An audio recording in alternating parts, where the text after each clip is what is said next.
Fine.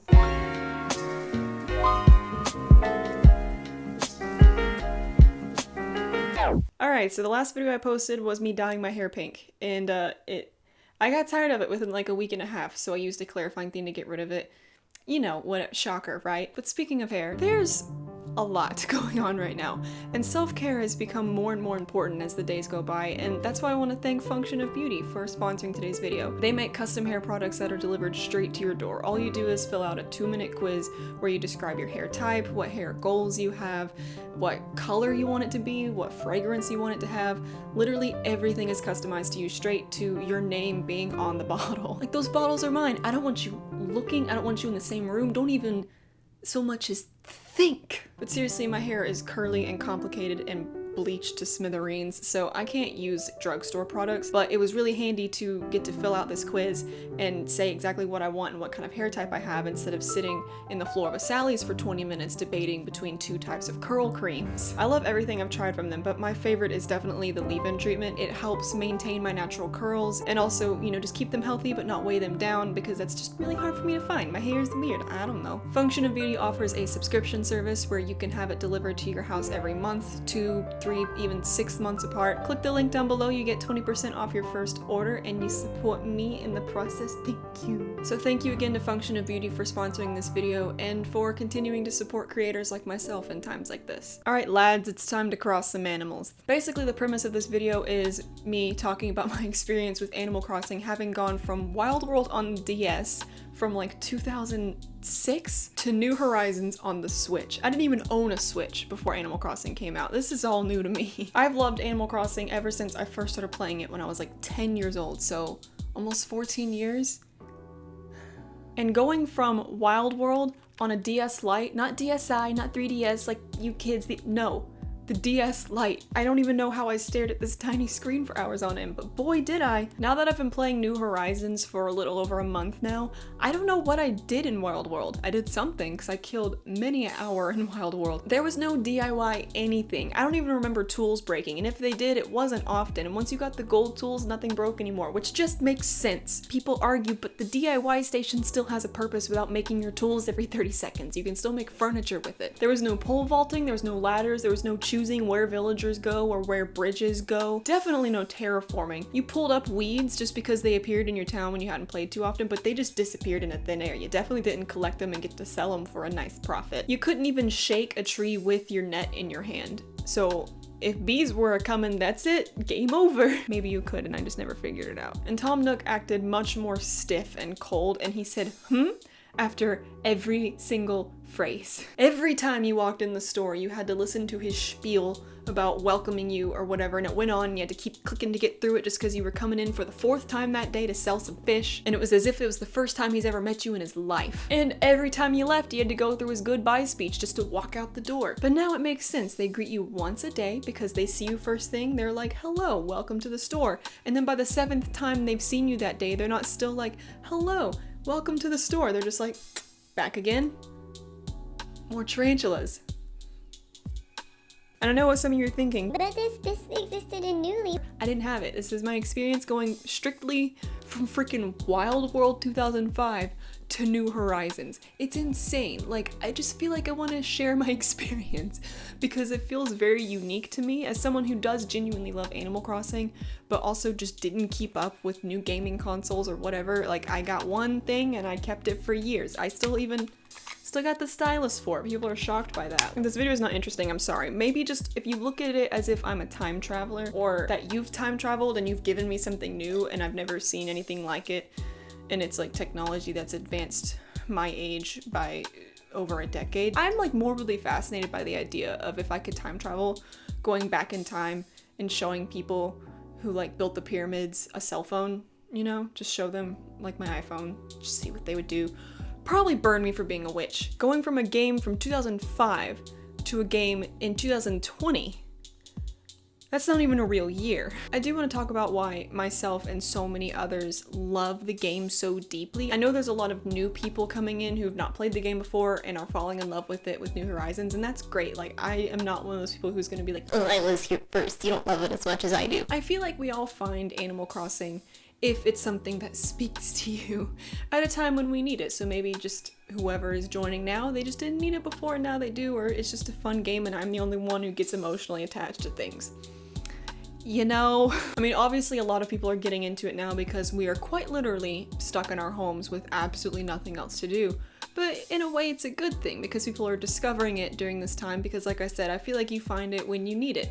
And Wild World came around for me when I needed it. I was 10 years old and I wasn't great at making friends and never really have been, so I was lonely a lot. You know, I'm not looking for pity, I'm just saying I was lonely sometimes. As pathetic as it sounds, the game gave me some friends, you know, some animals in the town. I interacted with them, I did favors for them, I gave them gifts and they wrote me letters that I saved. I still have every letter that my mom sent me in the game and that Mo sent me because Mo is my favorite villager. And I'm this close to spending real life dollars on an amiibo card to get Mo to come to my village because I miss him and I love him and I want Diva gone.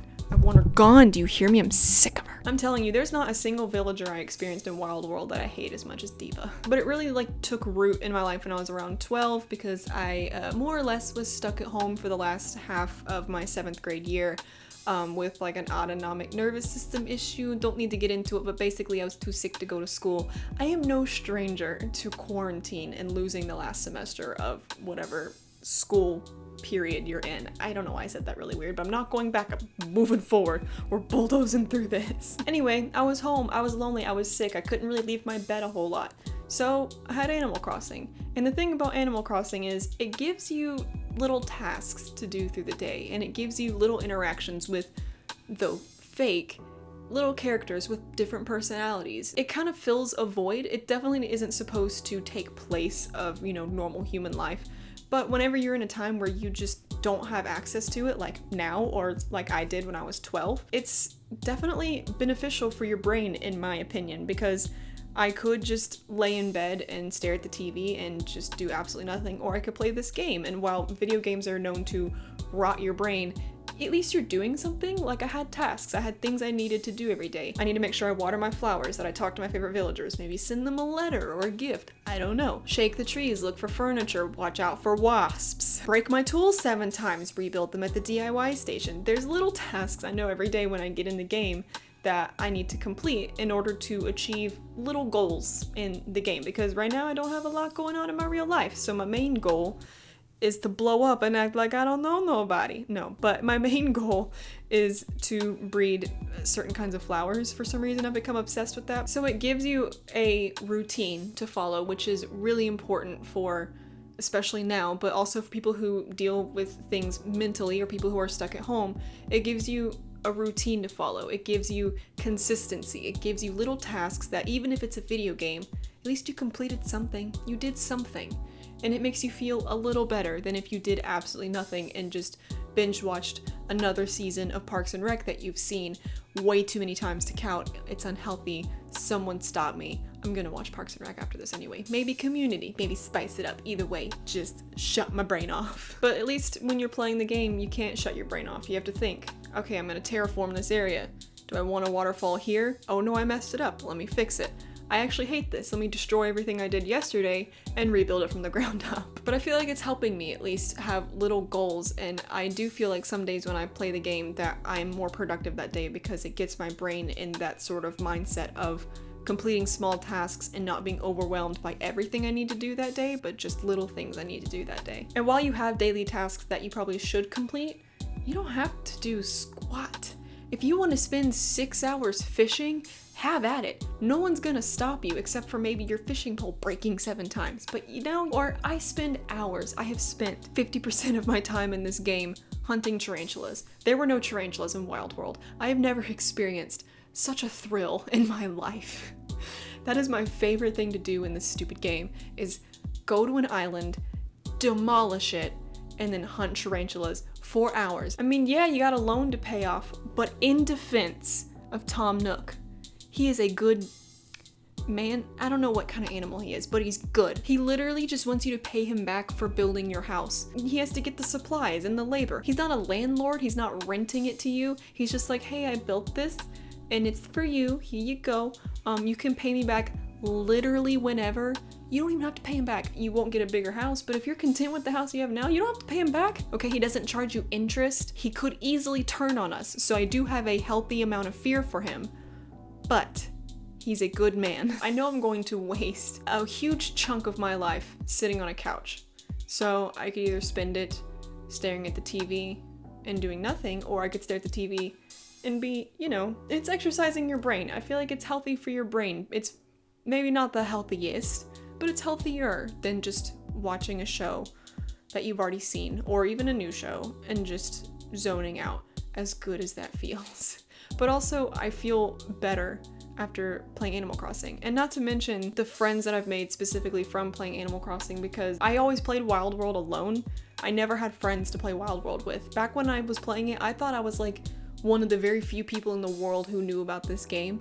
I didn't know other people really knew. I mean, the people I talked to didn't. And it was my older cousin who introduced me to it, so I thought it was just like she knew of this really weird, obscure game. So it's definitely new to me to like have people come visit my island and to interact with people and to have a voice chat on Discord where we all talk to each other whether we're playing together or not, and arguing over things, and then having someone to help out, give me tips like, oh, I tried this, it didn't work, I did this, it worked, or hey, all of our paintings that we bought that we looked up and said were real on online forums were all fake. Who's putting fake news out there? Anyway, I know there are a lot of people out there who still haven't got the game, and I've been seeing people say like, oh, I don't know, everyone's talking about playing it, maybe I should.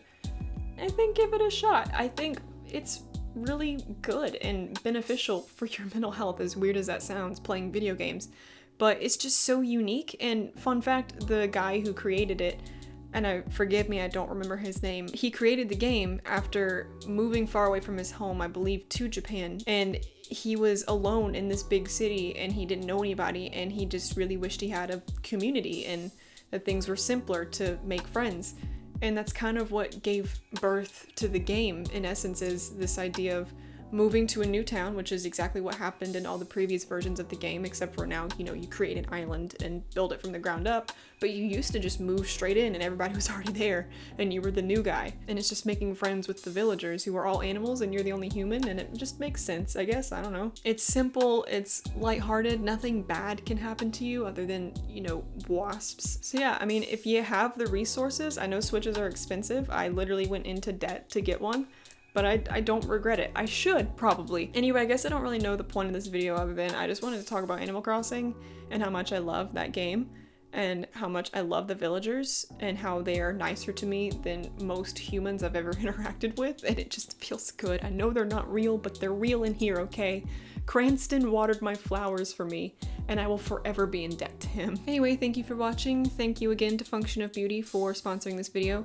Don't forget that you can click down below to get 20% off your first order and help support my channel, because you know we all need a little support in times like this, and you need support. You need your self-care, take care of your hair. Also, like my enamel pins, if you want to look into that, Patreon, all my social medias, you know the drill. It's all down there. If you want it, you can click it. If you don't want it, okay, I'll cry about it later. And by the time this video goes out, I will be in the process of preparing to start Twitch streaming, specifically playing Animal Crossing. So if that's something you're interested in, I'll leave my Twitch link down below. I'm not gonna be live right away when you see this video, but it will be happening soon, so make sure that you check, you know, like my Twitter and Instagram if that's something you're interested in, because I will definitely announce it there whenever I start doing that, because it's just something I felt like I've wanted to do. It looks really fun to stream, and I really love Animal Crossing, so put two and two together, I just want to have some fun. I don't care about anything but having fun at this point. You little boy.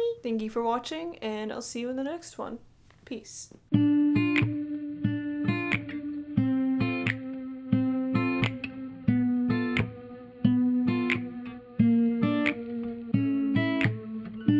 I put my foot in my mouth